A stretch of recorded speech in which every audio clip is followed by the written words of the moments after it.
Welcome, everyone, to AURI Connect's Webinar Wednesday, part of AURI Connect's recurring online series featuring updates on the work that AURI is doing to foster long-term economic benefit for Minnesota through value-added agricultural products. I'm Dan Scogan, your host on Webinar Wednesdays. The AURI Connects program is hosted by the Agricultural Utilization Research Institute of Minnesota with sponsorship from Bremer Bank and Avisen Legal. This program aims to actively engage all participants in the food and ag industry to improve competitiveness of producers, businesses, and entrepreneurs through ongoing purposeful connection of resources and partners along the value chain, and increased knowledge of opportunities, technologies, and trends. And it meets the AURI mission to accelerate the expansion of the agricultural economy by empowering expanded uses and markets of agriculturally derived products. Remember, this event is being recorded and archived and can be found at auri.org. Remember also that you will be muted during our presentations, but you can send us your written questions through the Q&A portal on your screen. Today, we'll be wrapping up a two-part series on challenges food entrepreneurs face as they try to scale their businesses. Joining us today will be Jason Robinson. In his role as the Business Development Director for Food for the Agriculture Utilization Research Institute, Jason works with food clients to develop their businesses to further the value-added development of Minnesota's agricultural products. Prior to joining AURI, Jason spent 19 years in corporate research and development at a Fortune 500 food manufacturer as a product and process developer across a number of food technologies. Also joining us today will be Kurt Snyder. Kurt has over 30 years of global experience in leadership and management, sales and marketing, product process engineering, quality assurance, and research and development. He currently owns and operates Food and Nutrition, a contract manufacturing consulting business, a consulting firm that helps small and startup companies get their products from benchtop prototypes to finished, ready-for-sale products. He consults with these businesses in the areas of product development, quality and regulatory, scale-up, tech transfer, and manufacturing. Kurt focuses on the intersection of the brand owner and commercial kitchen contract manufacturing communities. His work teaching chefs and small food businesses and owners how to scale up and launch their products has led to numerous product launch successes. Kurt's been a member of the RCA since 2008, the IFT since 1986, and he's also a member of the inaugural class of certified food scientists, earning his certification in 2013. We will also welcome Brian Erickson with input from industry, and with colleague Jennifer Alexander. Brian Erickson is honored to manage the Made in Minnesota or Make It Minnesota program for the Minnesota Department of Agriculture. Main activities there include helping companies exhibit at trade events under a Minnesota Pavilion banner and administering a marketing investment matching cost share program. Programming results in competitive advantage for Minnesota food and beverage companies as well.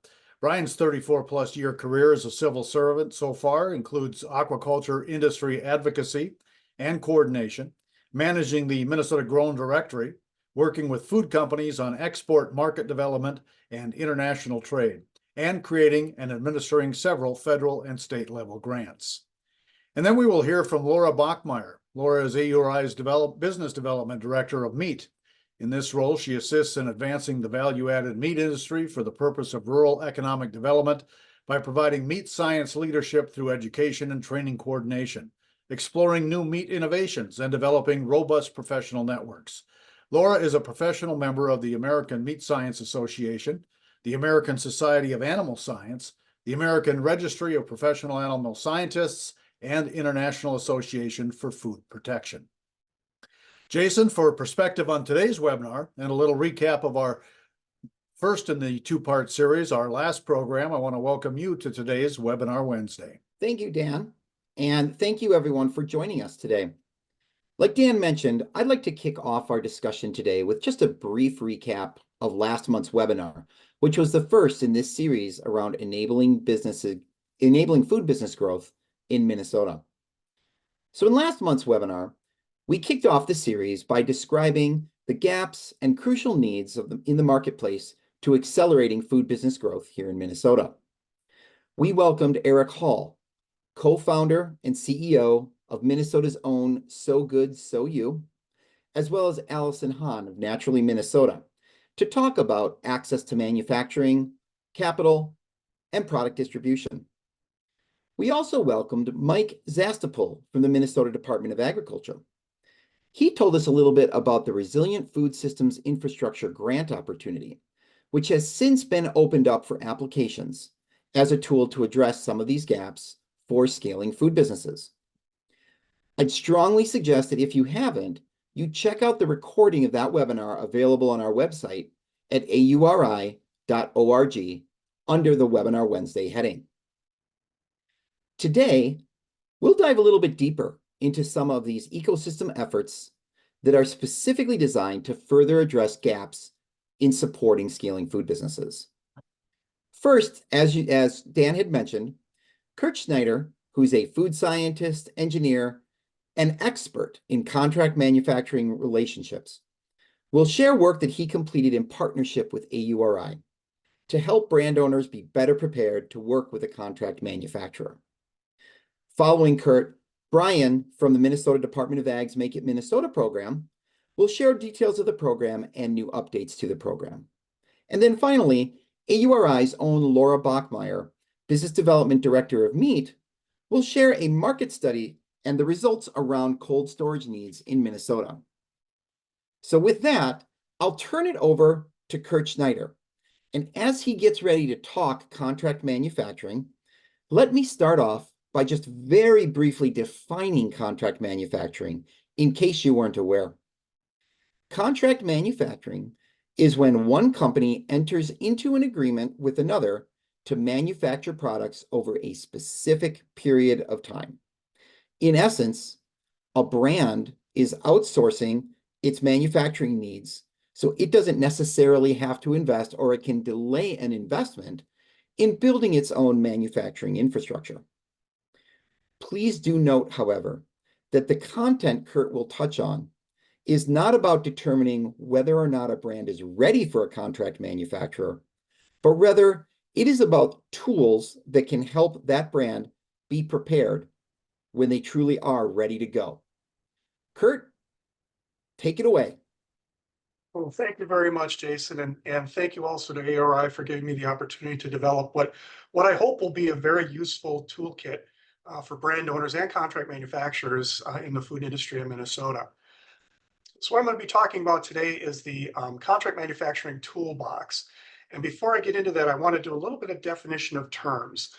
So I'm assuming if we were to do a quiz on the side here and ask how many brand owners are on the call, we'd have quite a few. If we asked how many contract manufacturers are on the call, we'd probably have a few of those as well. The way I define co-man as an umbrella is contract manufacturing. That term means that the company is taking your formula, manufacturing it, packaging it, and then selling it or giving it back to you to sell. And you pay a fee for that. There's also something called private label manufacturing, where you're actually going to a manufacturer that makes a product, but is willing to take that exact product and put your brand label on it. So say if you want to do a series of dietary supplements, we'll say, and there's a company out there that already has formulas in the marketplace, and you want to use those exact ones in your brand, but you want to brand them a little bit differently, that's private label. Then there's also co-packing, which I hear a lot of brand owners use when they actually mean co-manufacturing. And co-packing is simply the brand owner has their product made someplace else, and then they ship it to this facility to actually do the finished packaging. That happens a lot in hard durable goods, toys, trinkets, those type of things, where you have it manufactured in one place, packaged in another. So we're actually going to be talking about contract manufacturing in total, the whole thing, where you go to them with your formula, they create the product for you, they package it. So we created a toolbox.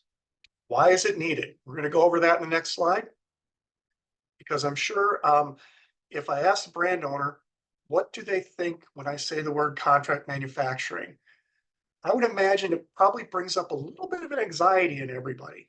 We're going to dispel some of those myths. I'm going to give you some examples of how this toolbox will work very well to dispel some of those myths and reduce that anxiety for you. And we're also going to talk about how the toolbox works. We'll talk through a couple of the documents. I'll show you a list of them, but you'll be able to see the whole thing on the AOR website when it launches.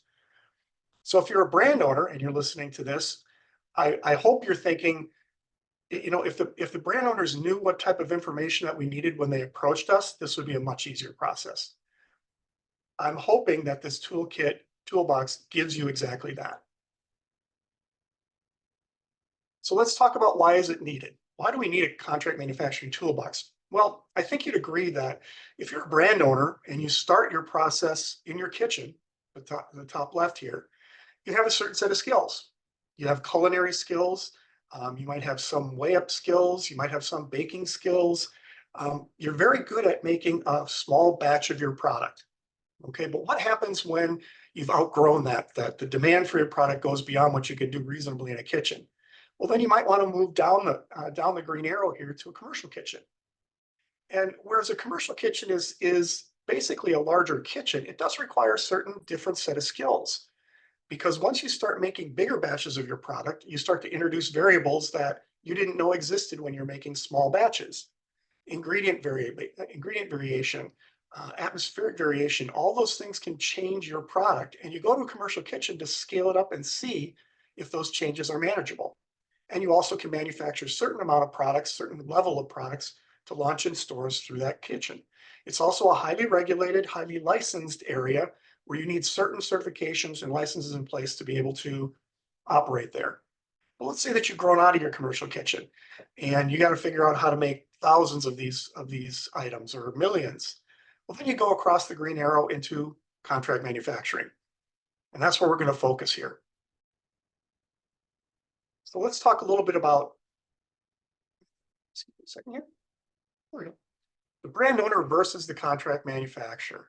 Now, I wrote that specifically to indicate one of these, because a lot of cases where a brand owner approaches me, they're having issues with their contract manufacturer, issues that they have no idea how to solve. I'll give you an example. I worked with a client a couple of years ago that had a really good product. I won't name names or tell you what the product was, but they were just about ready to launch it nationally. They had a contract in hand, but they're working with a small contract manufacturer, a local contract manufacturer, and they just weren't getting the product that they wanted. The labeling wasn't correct.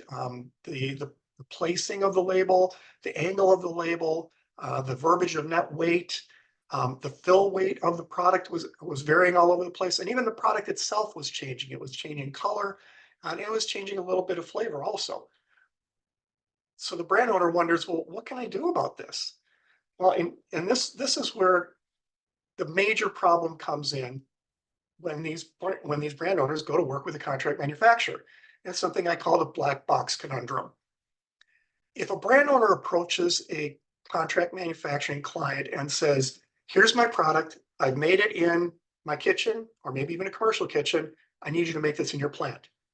Contract manufacturers will do up to all of the following. They will take your product and they will go into this black box. You'll never see the inside of this black box. You will see a product come out the end that may or may not be similar to yours.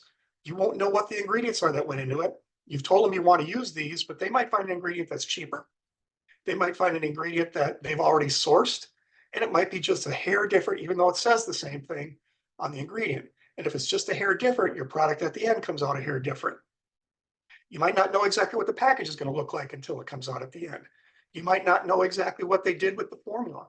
You might not know anything about it. And that's the black box conundrum. As a brand owner, by government standards, you are accountable all product that goes out on the shelf. And I'm sure all the brand owners out there know this, but do you know the significance of a black box contract manufacturer when it comes to having accountability?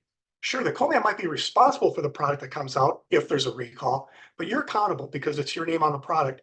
And if you don't understand what's inside that black box or have control over it, then you really don't have anything to do with how the product got out there, and you might be paying a lot in liability for something you had no idea was going on. So the purpose of the toolbox was basically, let's figure out who has control and who should. Because today, I think in the majority of the contract manufacturing brand owner relationships, the co-man has ownership, has control, simply because the brand owner doesn't understand what they should be in control. And that's where this toolbox comes in.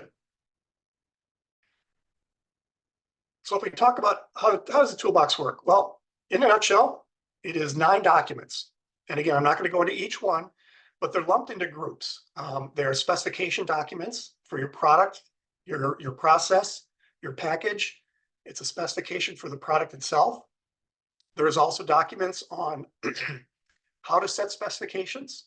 There's also documents on how to do something called a product review meeting, which is something I encourage all brand owners to do, which is simply going out there and occasionally, quarterly, biannually, yearly, depending on how many batches you make, sit down at the contract manufacturer's site and review products that they need of each batch. They should be retaining samples of every batch, as well as you getting one before it goes out the door. Excuse me. And what you can do then is you can see all of the batches right next to each other, and a really interesting thing starts to come out. You'll start to see trends. The product might change, might drift just a little bit over time as you get into the winter months, the spring months, the summer months, the fall months. And these are all things that you probably should have anticipated, but you had no idea you needed to. That's again what this toolbox does. Again, without getting into all the details of them, I want to give you an example of how this would come in handy with an example of a client that I had about 5 years ago now. They brought me in because 99% of their production they did through 5 contract manufacturers. And those contract manufacturers were scattered all over the United States and actually one in Europe. And they were making their product based on a recipe that this company gave them.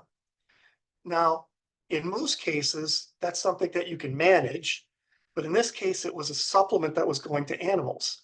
Therefore, it was highly regulated, and they needed to know that their co-mans were doing the right thing, because they were actually in danger of an audit coming up where they were going to be asked about, well, where's your documentation? You know, how do you know what your batch? Show me your batch records from this. Show me your quality control documents. Show me your audits. They had none of that. And when I asked them why, they said bluntly, "Oh, that's what our contract manufacturers do." I can tell you right now, as a brand owner, that's the worst thing that you can say, simply because of that accountability versus responsibility. You're accountable for it. So under the guidelines of the FDA, you should have copies of all the batch records. You should have copies of every change that they make, and it should be your authorization whether it should be changed or not. And those are all things that are spelled out in the quality agreement document, the second one on the list here. It's a very specific document that will get you into all the aspects of who's accountable for what, who's responsible for what, who can do what without asking the other party what. So it really opens up that black box. It shines a light in there and says, okay, brand owner, I want you to understand everything going in here. And the contract manufacturer is saying, okay, brand owner, I want you to understand everything's going in there. So when you come to me, you will be prepared to discuss your product in terms that I understand, and vice versa. The brand owner will be prepared to talk to you and a new product about terms that you understand, because baking terms or small scale kitchen terms and contract manufacturing terms are completely different. These documents aim to bridge that gap, to open up that black box, and to give you significant tools that will help you be better prepared to know what kind of co-man you need, when you might need it, and how you should go about approaching it. So thank you very much for your time. I hope this helped. I'm looking forward to you all seeing the actual documents when they show up on the ARI website. And with that, I'll turn it back over to Jason. Great. Thanks so much, Kurt. That was wonderful and very jam-packed with information that we all need to know. I do think it's important to note that while we don't have an official launch date of the Co-Man Toolbox on our website quite yet, we do anticipate completing that deployment sometime, hopefully in February, possibly into March. So be looking for that. We're currently working on finishing up some video tutorials that walk through each one of those documents in more detail than Kurt was able to get through here. So again, thanks so much for your time, Kurt. Now, let me introduce and reintroduce Brian Erickson, who is a leader of the Make It Minnesota program at the Minnesota Department of Ag. He's going to talk a bit about the program itself and, more importantly, some of the updates that we should expect to see for it. Brian is well known in our community and is a wonderful friend to Minnesota food businesses, and we're just pleased as punch to have him here with us today. Brian, I'll turn it over to you, and thanks for being here. Well, thank you, Jason, and thank you to the whole AUR audit team. It's a pleasure to be here with you today. I wasn't sure what the audience was going to be, so it's going to be a little bit of a potpourri, as you mentioned, of what the Make It Minnesota program is, and then I'll try and bring it back around to the latter part of your introduction there that talked about co-packing. And I will say that Kurt Schneider is a tough act to follow, and I have a little bit of hesitation putting myself out there as an expert in this field, but I will say that the Department of Agriculture has your back, talking about food entrepreneurs in Minnesota, and we have a lot of resources, and I hope to address some of that today and provide access to some of that today for you. Again, I'm Brian Erickson. I'm a program manager of the Make It Minnesota program in the Ag Marketing and Development Division in the Minnesota Department of Agriculture. I do that work along with a colleague, Jennifer Alexander. All credit to her for most of this presentation that I'm sharing with you today, and most other good stuff that comes from our program. I do appreciate the support of our division and the department for food entrepreneurship, and I think we are, along with the AURI, an asset to food business development in Minnesota. So what are some of the things that the Make It Minnesota program does to support food entrepreneurship? I just put a quick laundry list of those things on this slide. They include value-added grants. I'll touch on that a little bit more. RFSI, which Jason mentioned, a one-time opportunity for the MDA to funnel some federal funding to food business development. The Minnesota Grown Program, many people are familiar with. And then the Make It Minnesota program, which Jennifer and I are responsible for.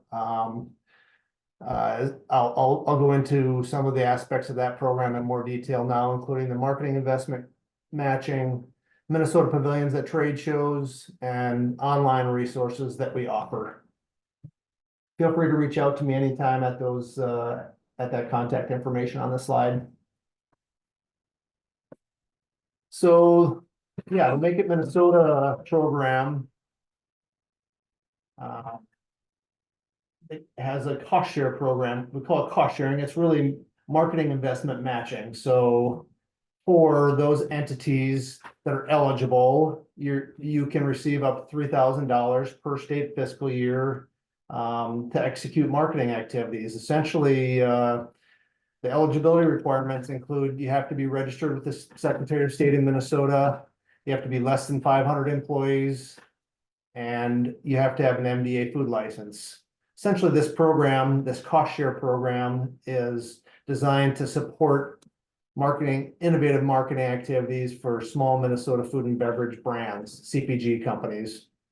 Some of the program details include it's a first come, first serve program. So we get a budget at the beginning of the year, and we're able to reinvest much of that program budget into this program and get it out into the hands of the small food companies in Minnesota that need it. Essentially, we get a budget from the Agri Fund every year, roughly $400,000 last year, and 3/4 of that amount comes right back to industry in the form of these cost share grants. So this year, $300,000 will be reimbursed. It's claimed first come, first served. It's a 50% reimbursement. So you spend $6,000 to get $3,000 back.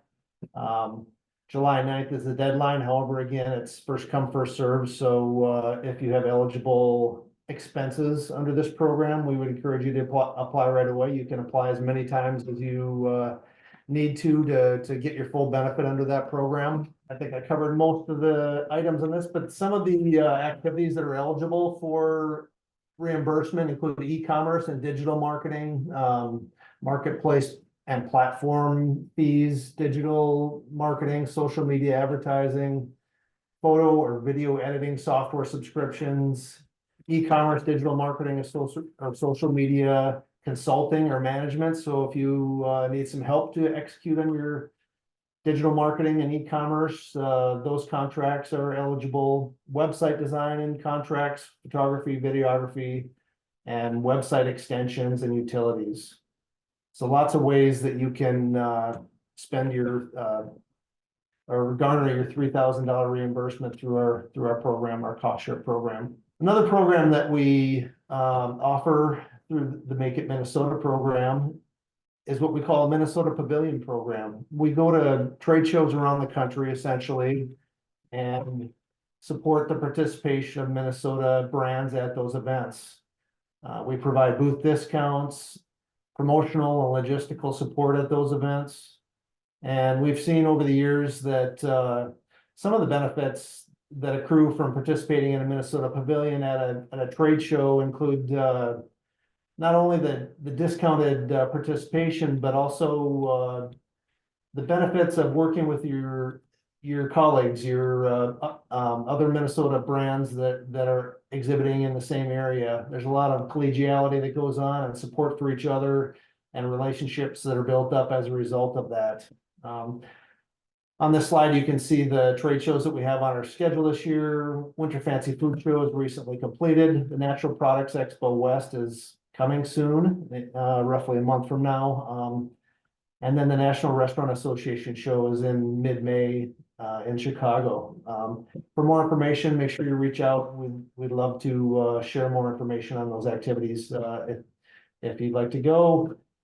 If you think you're too small for a trade show like that, we'd encourage you to look up the benefits of a walk the floor mentorship, where you can attend one of those events one time, and we will support that travel up to $500 through our cost share program. So resources for entrepreneurs, MDA grants. If you go to the MDA funding opportunities page that's linked through this this code, the QR code, you'll see that there's 20, 30 grant programs at MDA. Some of the ones I have listed here include the MDA Valley I grant, the MPEM grant, RFSI, which was discussed earlier briefly, and then essentially our cost share program is a grant program as well. I'd also mention that the USDA has a myriad of grant programs that you may be eligible for. The Value Added Producer Grant being one that's going to be open this spring. It's open with an April deadline, in fact. And there are lots of other opportunities on that webpage, so check it out if you're interested.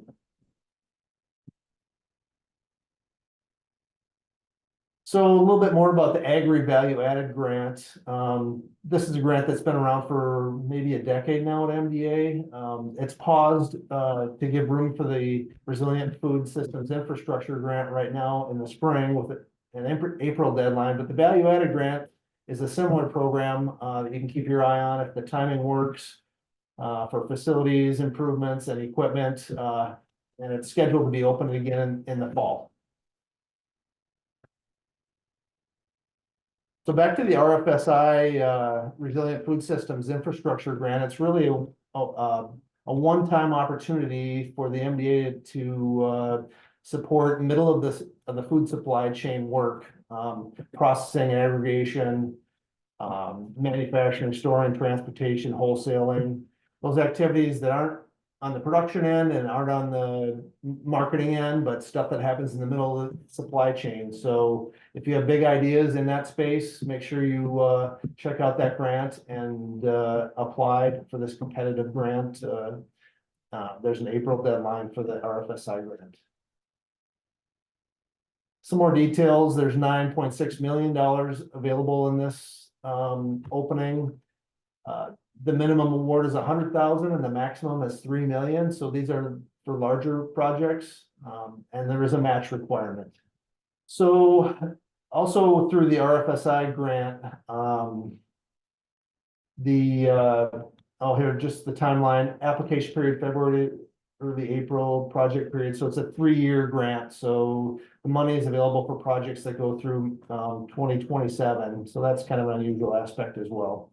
But some of the things that you can do with an RFSI grant include build a new facility, upgrade or expand an existing facility, make facility upgrades, purchase upgraded equipment or IT systems, improve operations through training, and improve the capacity to comply with food regulations, food safety regulations. So lots of eligible costs under that RFSI grant. I also wanted to mention the USDA Value Added Producer Grant again, because this is a once once a year opportunity. This is a federal grant, also with an April deadline.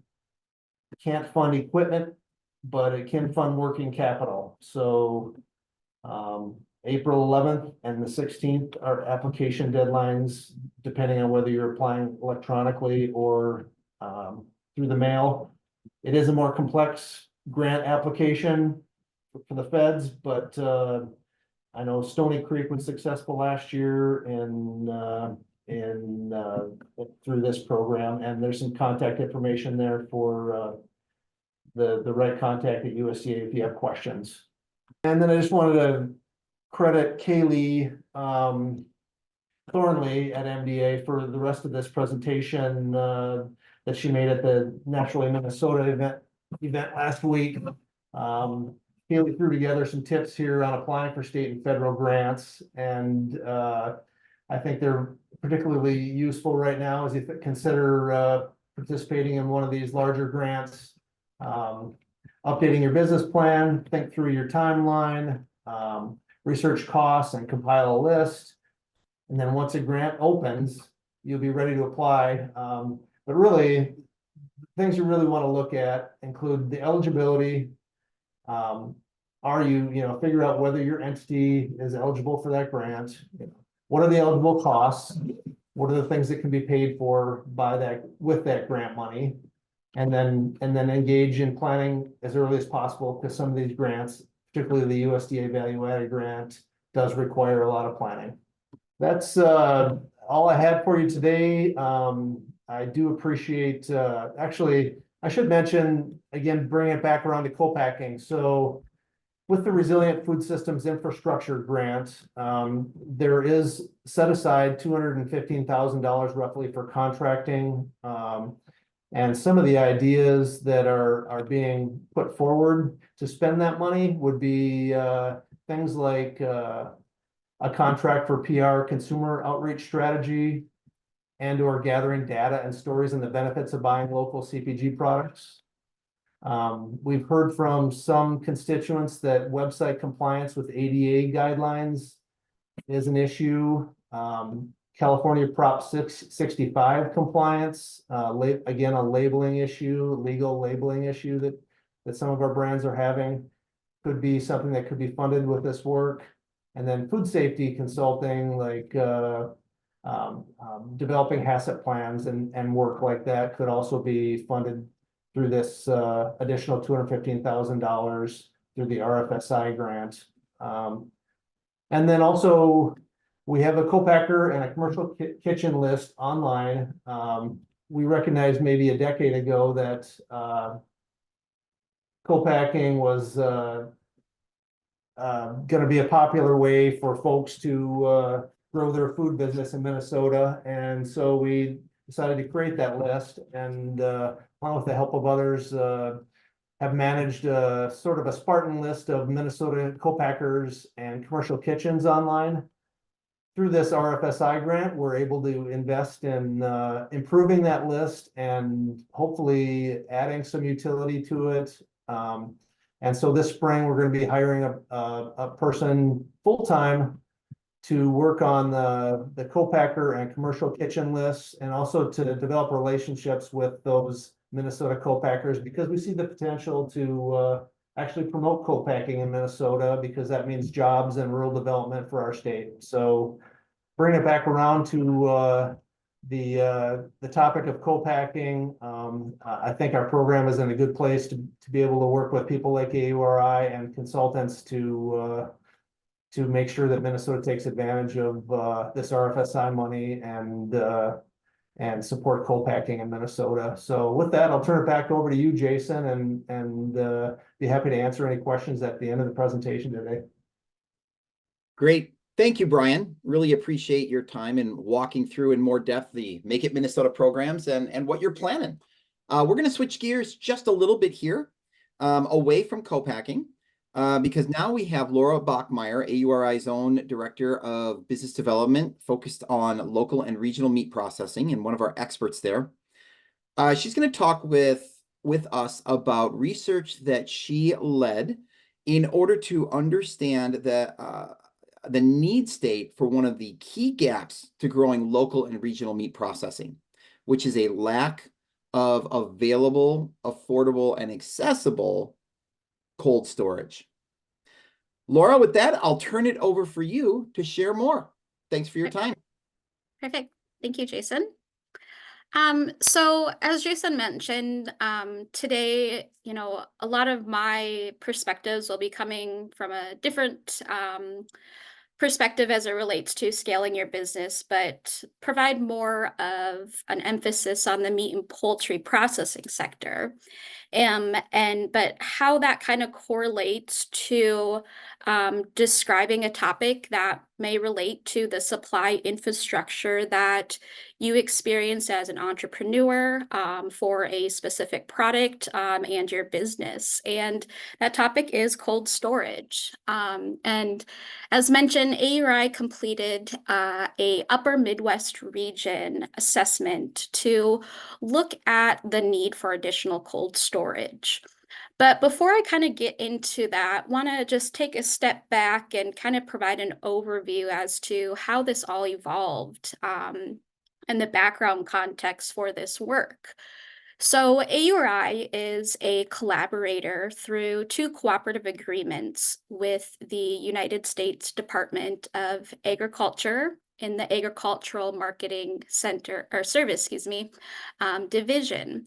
And with that, our first project consists of empowering local and regional meat processing in the Upper Midwest. So focusing on Minnesota, obviously, but around our surrounding states, including Iowa, North Dakota, South Dakota, and Wisconsin. And in this effort, we are also in a cooperative agreement with the USDA as a meat and poultry processing technical assistant provider. So there's a variety of business development and technical assistance efforts that we are providing to our processors. And in particular, to one of the project activities that we completed was a needs assessment in talking with our industry partners, obviously our processors, and having those discussions of any of those bottlenecks and gaps. And one of the topics that came to hand through a lot of those conversations was about cold storage. So as we talk kind of transitioning to you scaling your food business and co-manufacturing, with your specific project, cold storage, refrigeration, or freezing of your products may require that cold storage facility. And as we all know, cold storage is a necessity for the distribution of these various food products, whether that be dairy products, frozen vegetables, and meat and poultry. So we know that with that, it's because really to access that cold storage in the supply chain relates to that critical need, not only for the business to just maintain the product quality, extending the shelf life, the assuring food safety for the end consumers, avoid any post-harvest losses, but also to understand the loss of transportation bottlenecks during peak production times. So for today, let me transition my slide. As we all, it's very well known that cold storage is a necessity concentrated in a lot of metropolitan areas where a lot of that gives an opportunity to a business case that can be made for cold storage in more areas outside of the urban. Many of our meat processors are located in more rural communities, but this understanding and overcoming this regional bottleneck for cold storage expansion was really the focus of this cold storage study. And we, AURI, partnered and collaborated with a group called Axiom based out of Minneapolis and completed this study. So again, today I'm going to really provide that brief overview and description of those key findings and future recommendations, action, and support that we can provide. And as a tool that will be provided come March 2024 of this year, we'll be able to look at a full report that provides much more detail and description to all the activities and findings that we completed with this study, and that will be available at our auri.org website. So kind of briefly going over this study, starting off, the project methodology was pretty straightforward. And we first conducted just a secondary source review of an online data search of just what's the current data out there on cold storage and any demand for cold storage in the food and meat and poultry processing space. Then as a follow-up to finding that research portion of the study, the project conducted 15 in-depth interviews with not only processors, but representatives that work in the cold storage arena. And essentially, they shared their perspective to the needs and future demand for cold storage, whether that be in the next coming years, all the way up to 2030. So that's kind of the essence of the methodology, but focusing on the brief description into just the high-level findings that we received from this project.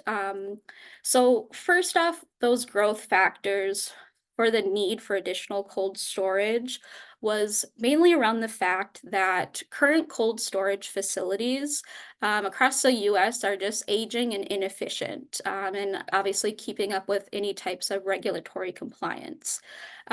Through some of the data sourcing, 78% of existing cold storage facilities across the US were built before 2000, while around over 50% were built before 1990. So give or take 30, 40 years, some of those facilities are very outdated. But specific to our region, according to USDA, in our 5-state arena, there's, and this data is from 2021, 158 facilities are located between Minnesota, Iowa, the Dakotas, and Wisconsin. And Wisconsin leads with the most facilities, accounting for 92. And one of the findings was based that they are very close, to the highways and the big distribution facilities based out of Chicago, and a reason that they could have more warehouses and commercial contracting in that arena within our specific region.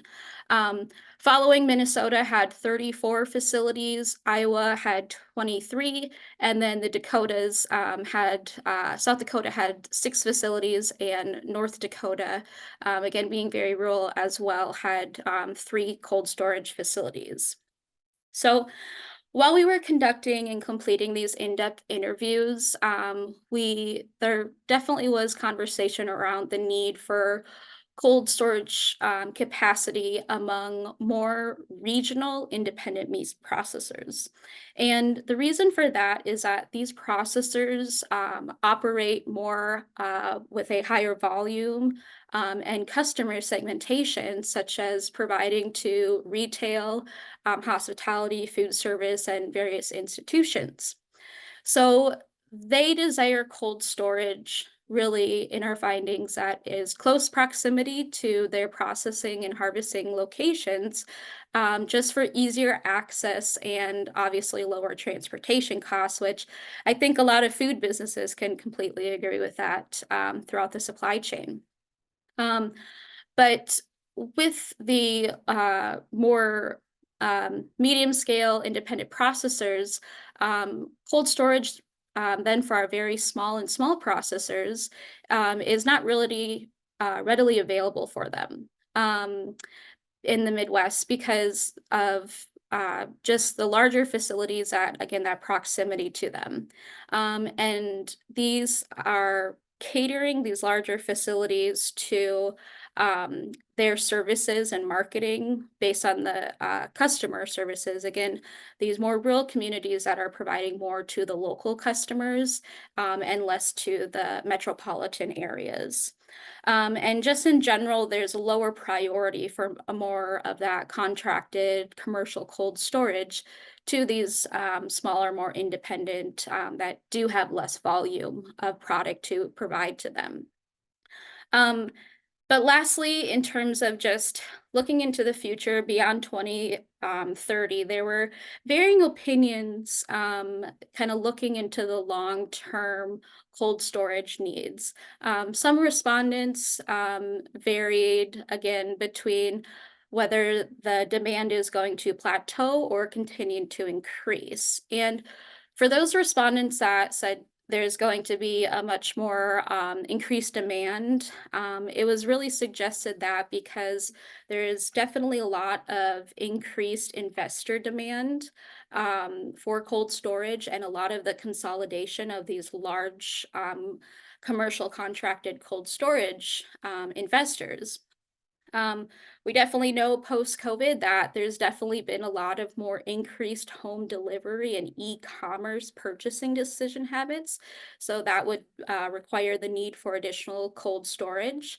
And just more processing facilities are coming online and businesses that are within our region in both the rural and other locations throughout the region. So again, due to the fact that we've got some limited time today, that is just a very high level brief findings, but the report even goes further into understanding some seasonality related to cold storage needs, a lot more in depth on pricing and how that's structured into the need and locations for cold storage within our region, as well as just some descriptors of the decision-making process, as well as those characteristics of our processors and entrepreneurs of that very small to medium-sized scale. So based on these findings that we completed through both our secondary source review and the in-depth interviews, taking those findings, completed looking at the key support recommendations and just future actions that we think would help offer this meat and poultry sector. So kind of 4 bullet points there is really that to identify support needs and mechanisms for our smaller processors that maybe are not necessarily interested at this point in time to utilize large commercial contracted cold storage, but provide some experience for on-site capacity constraints that they may be experiencing at their facility. Secondly, want to identify which municipalities outside of the high cold storage penetration within our 5-state region have the best track record for that economic development support. Third, want to really focus, again, our efforts towards those high volume independent meat processors that are serving a diverse market channels, again, any type of retail, food service, and institutions. And lastly, just really identify solutions for refrigerated transportation systems to and from the processing and other distribution for both existing and future cold storage facilities.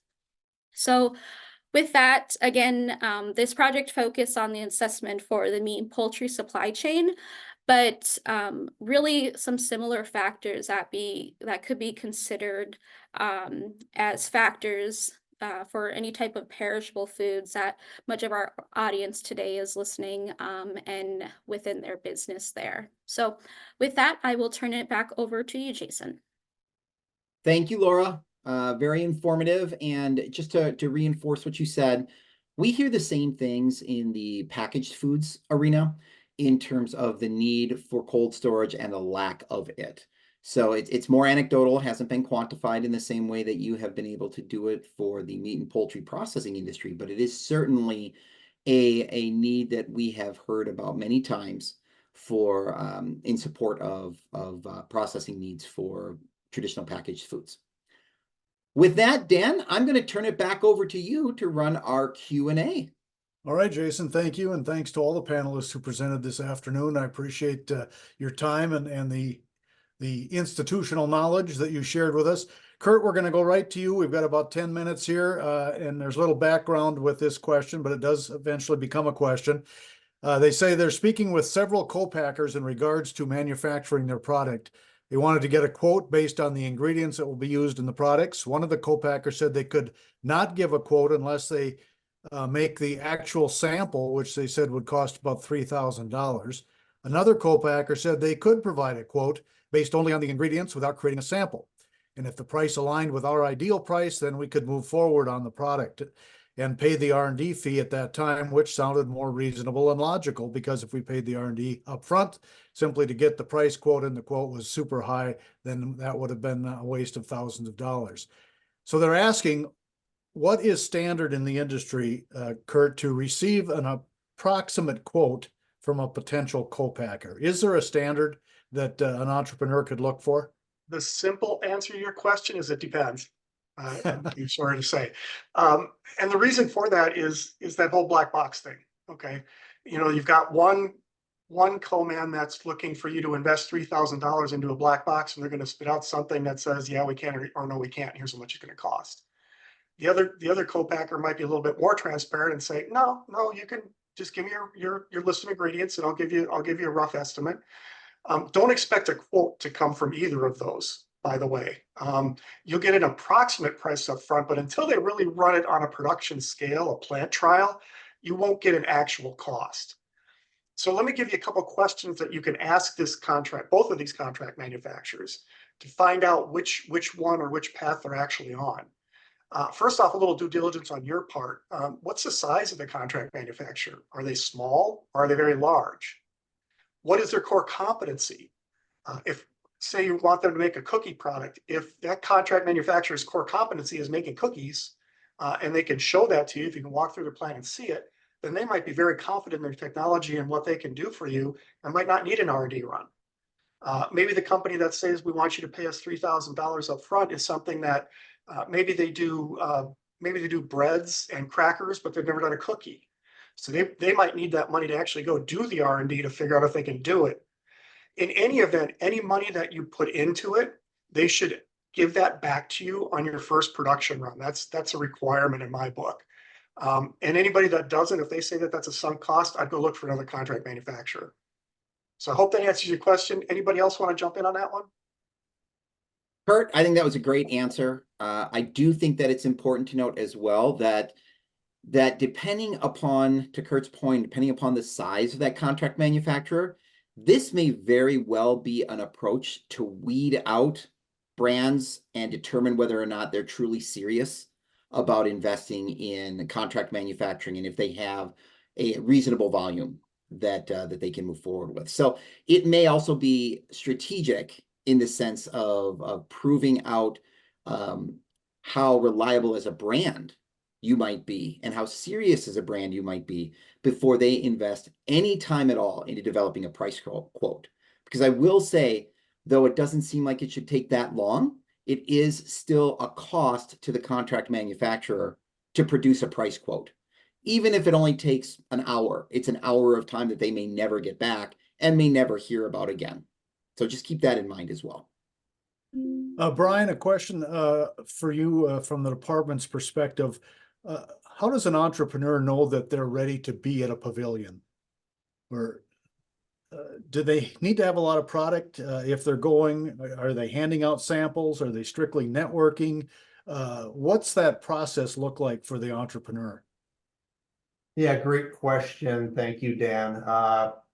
So when we first started going to national trade shows back in 2013, 14, I spent a lot of time calling Minnesota brands to try and convince them to go to these trade shows. And I would say that sort of flip-flop since then, where I'm spending more time now educating companies as to why they're not ready to go to one of the national trade shows.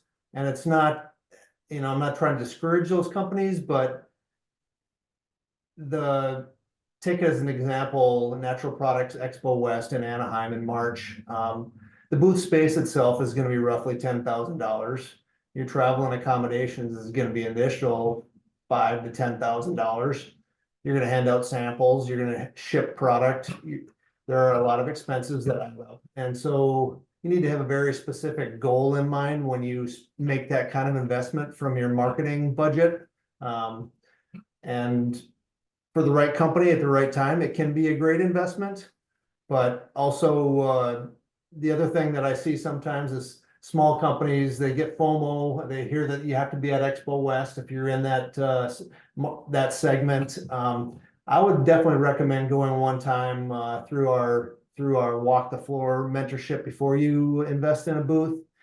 Having said that, we do have booth space at events coming up, and we're happy to sell it to you, but I want to make sure that you're going for the right reasons, I guess. So, and that's something that you have to answer for yourself, really. But very specific goals are necessary. Most of the time, these are not order writing shows. So when you get a booth at Expo West, you're not going to expect to meet all the Costco buyers in the West Coast and immediately start shipping to them when you get home. It's all about relationship building for the most part. So you might meet that Costco buyer from the West Coast that you're targeting through that event, but he may not get back to you after you send him a sample after you get home, and then you meet him again the next year, and that relationship builds a little bit more, and maybe you get that first order for them to try a product. So they're not order writing shows for the most part. There's not immediate gratification there, the relationship building, and you do need to have a specific goal in mind when you go to one of those events. And then you laid out quite a few of the grants that the department is offering to help entrepreneurs move forward.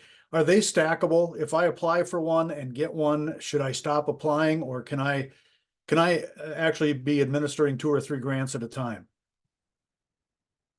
Yeah, I would say that they are stackable, so to speak. Like you could get a value-added grant through the feds, for example, for working capital, and you could also get a value-added grant through the state of Minnesota to pay for a particular piece of equipment. You can't pay for the same item with federal and state grant money, or with 2 different state grants. That's not permissible, of course. However, like with our cost share program, you can apply as many times as necessary to garner that $3,000 match from our Make It Minnesota program. So it depends on the grant, but yeah, I guess to answer your question specifically, because you get one grant does not prohibit you from getting another usually. Laura, I thought I'd just have you comment on the comment that went in our chat box or the Q&A portal from one of our participants today, because you were talking for the most part about meat and protein supplies, but they just commented that especially fruit crops are facing that same cold storage challenge. Did you hear that in the process of creating this report? Yeah, and so today I discussed our 5-state region specific cold storage assessment. We did do a particular one also in northern Minnesota, again, towards the Bemidji and Duluth area, of kind of looking more at the feasibility. But through the project, the emphasis again was on meat and poultry, but including some perishable foods. And in our northern Minnesota project, that report will also highlight some, mixed use types of facilities, because again, I mean, just look at just go to the grocery store, go to any retailer, you see so many different types of products and different types of food categories that do require refrigeration and or frozen capabilities. And so with that in mind, I kind of explained, just extending shelf life, making sure that you're having proper food safety protocols, that transportation of the products. It's not just meat and poultry. and quality of the product. So that comment is good to, I should say, understanding that it's a challenge as well, beyond just the meat and poultry space. But that's where we hope these findings can kind of an assessment of similar capacity can be done specific for those types of specific food products that are described in the question.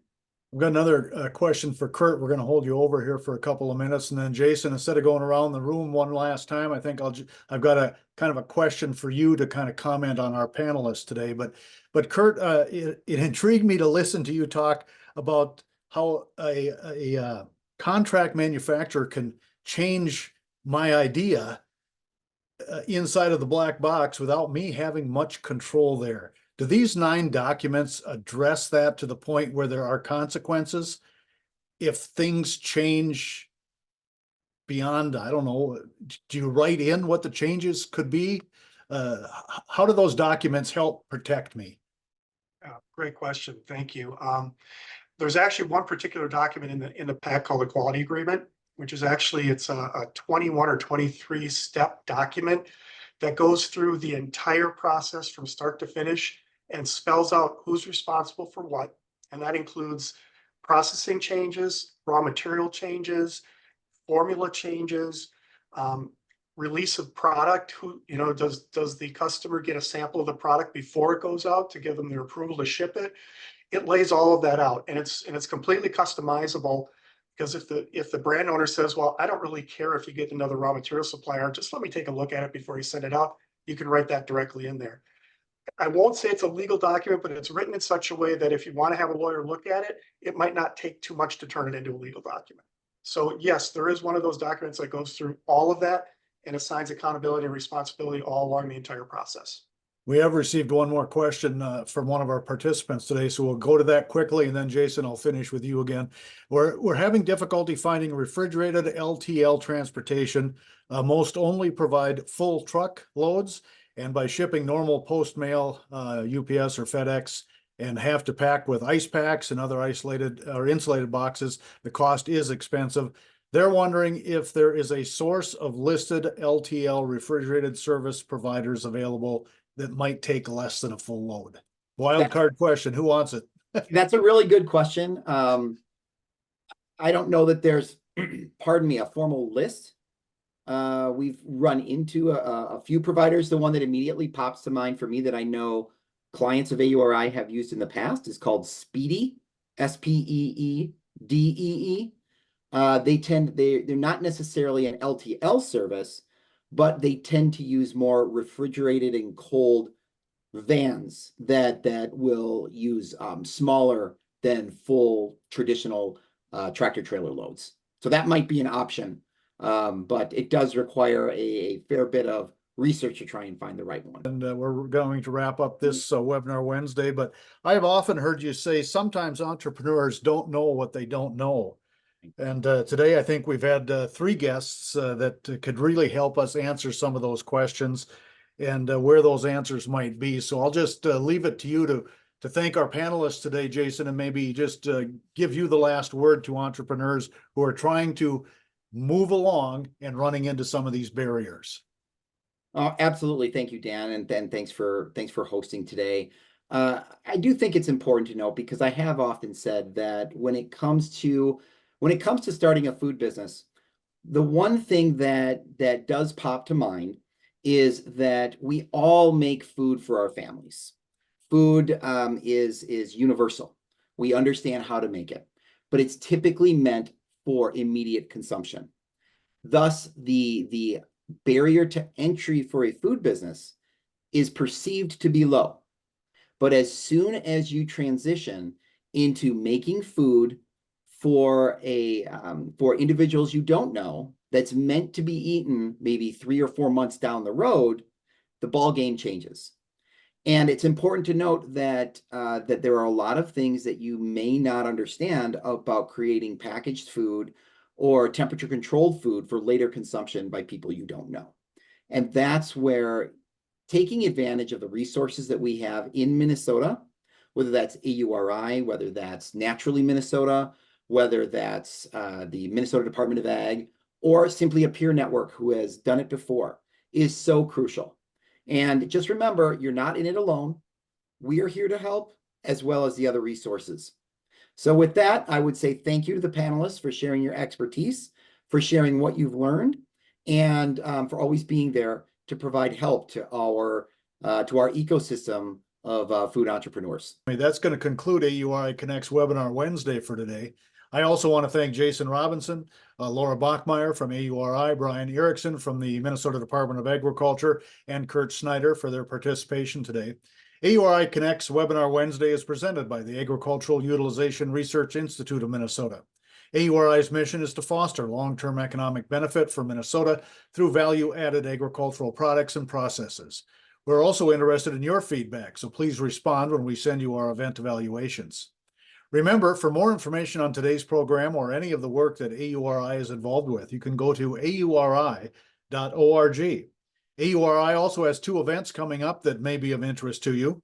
On March 21st, AURI Fields of Innovation will be kicking off a 3-part virtual ag innovation series. It will be focusing on supply chain development for novel and specialty crops in Minnesota and in the upper Midwest. Then the annual AURI New Uses Forum is coming to Mankato on April 9th this year, with this year's focus, bioindustrial innovations and opportunities. Look for more information coming out soon on both of those events. And you can always learn more about the work that AURI is doing by going to auri.org.